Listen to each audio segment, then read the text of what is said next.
Imagine walking down a city street, surrounded by glass towers, reflecting the glow of digital billboards. You don't see them, but cameras are everywhere, on streetlights, in shop windows, embedded in your phone. They don't just watch, they analyze. Every step you take, every glance, every movement, collected, processed, stored. The world around you feels ordinary, yet you are never truly alone.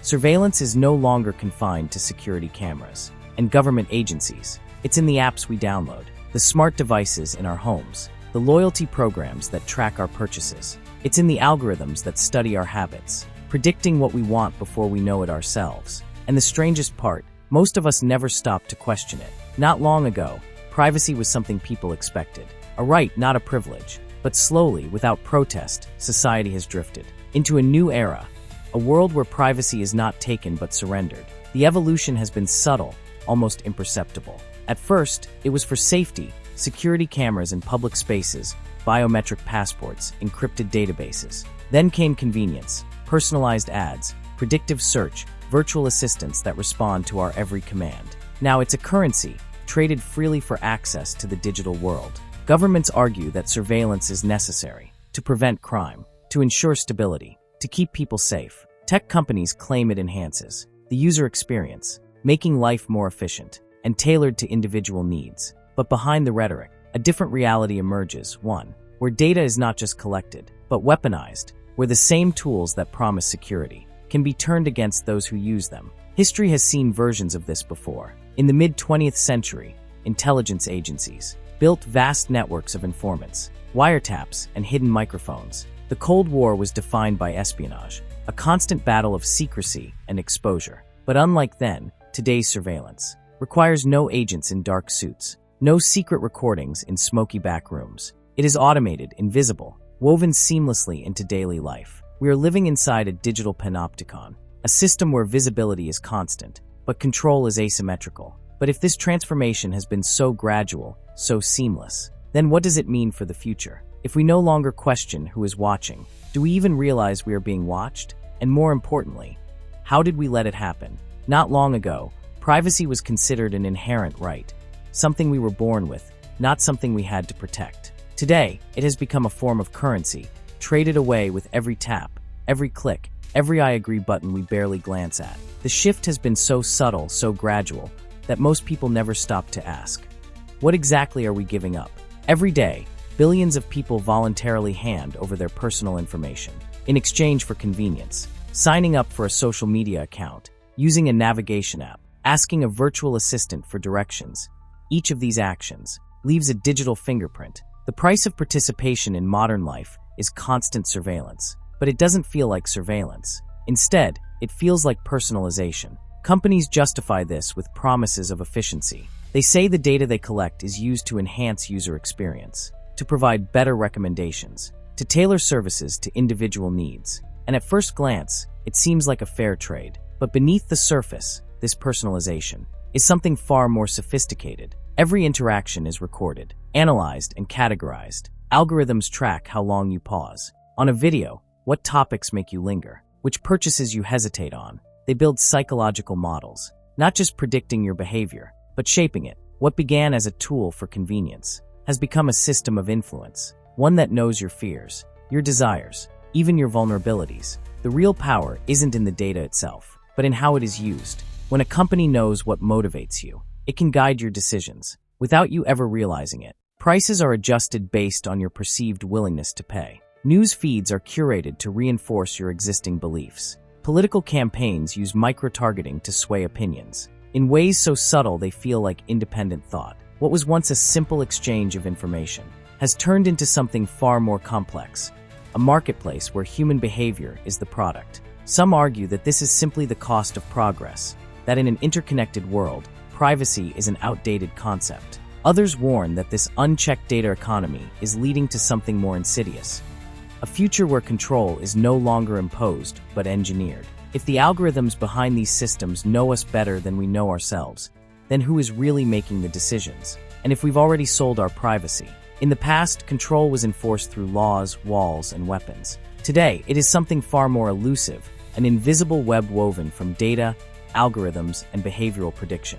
It does not require force, because it works through influence. It does not demand obedience, because it makes compliance feel like choice. Consider the way information flows. A decade ago, the internet was a vast and open space, a place where people explored freely.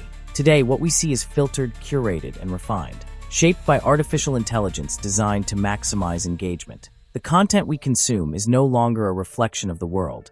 It is a reflection of what the system wants us to see. Every search result, every news feed, every recommendation is tailored, not for truth, but for retention. The longer we stay, the more data we generate. The more data we generate, the better the system understands us. This is not just about advertising or convenience. The ability to guide human attention is the ability to shape perception itself. Social media algorithms determine which topics dominate public discourse. Search engines decide which answers rise to the top.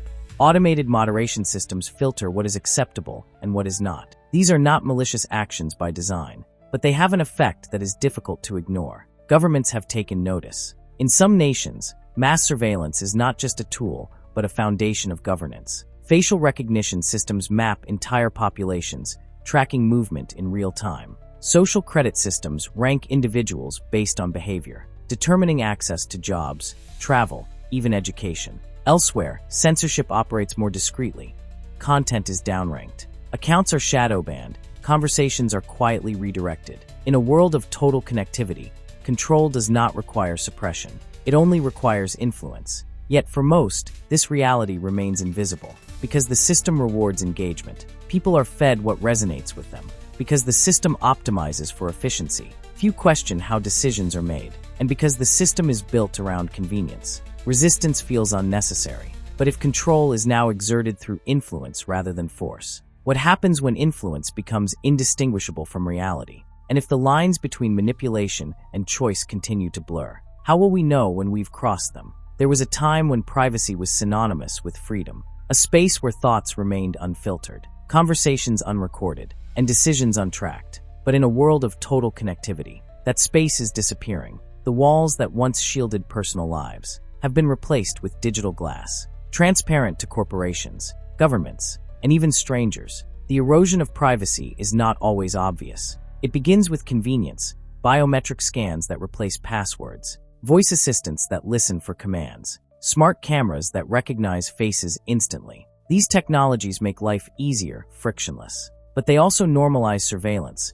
making it feel harmless, even necessary. The question is no longer whether we are being watched, but by whom and to what end. Some argue that this shift is inevitable, even beneficial, that a world without privacy is a world without secrets, one where crime is harder to conceal, corruption is exposed, and security is stronger than ever. In cities blanketed with real-time surveillance, crimes can be predicted before they happen. In workplaces monitored by AI, productivity is maximized. In digital spaces where every action is traceable, anonymity fades, and with it, deception. A society with nothing to hide, some claim, is a society with nothing to fear.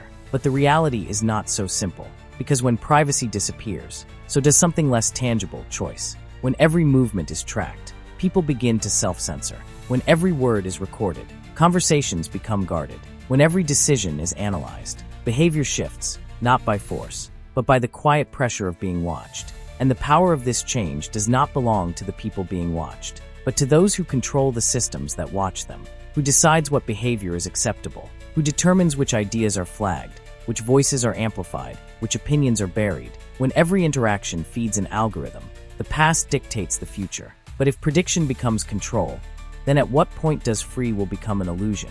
In a world where privacy is an outdated concept, the final question is no longer about whether we value it, but whether we even remember what it felt like to have it. For most of human history, privacy was the default. To be alone with one's thoughts, to keep secrets, to disappear from view. These were not privileges but simple facts of life. Now they are choices, and soon, they may no longer be choices at all. Imagine a future where anonymity is extinct. A world where every action leaves a digital fingerprint, where every conversation is transcribed, where silence itself is suspicious. A world where your past is not a memory, but a permanent record, analyzed, judged, and used to shape the opportunities available to you. In this world, history is no longer written, it is computed. Some might welcome such a reality, believing that total visibility brings fairness, that transparency eliminates corruption. But power is not evenly distributed. The systems that collect data are controlled by those who design them, and the rules they create are not neutral. They reflect priorities, ideologies, and interests, some seen, some unseen. When algorithms determine what is fair, who holds them accountable? When artificial intelligence predicts what you will do next, how much of your future remains yours to decide? Perhaps privacy is already lost, not through a single event, but through a series of small compromises. The convenience of digital life, the lure of personalization, the promise of safety, all have come at a cost that few recognized, until it was too late. But if we have been willing to trade privacy away, can we ever get it back? Or will future generations grow up in a world where privacy is a foreign concept, where the idea of being unobserved, untracked, and unknown is as unimaginable as life without the internet? If so, then the real question is not whether we can reclaim what was lost, but whether we will even remember what we gave up. This video has come to an end, but the discovery continues. Check out more content on the channel and subscribe so you don't miss what's next. Thank you for watching.